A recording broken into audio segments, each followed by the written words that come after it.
Yun guys, diba nasira natin siya. Ngayon, aayusin natin siya. Nakakainis. Yan. Sayang naman kasi. Kahit ano nang ayos yan, basta maayos natin. Ayun siya, oh. Ang ganda niya, oh.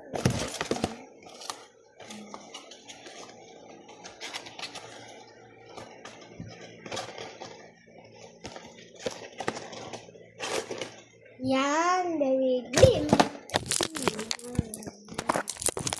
Umayos ka. Sinasabi ko sa'yo.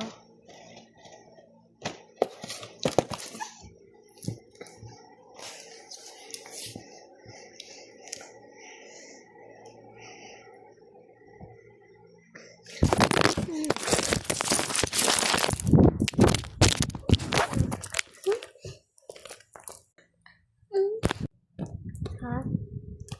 Sinasabi ko sa'yo.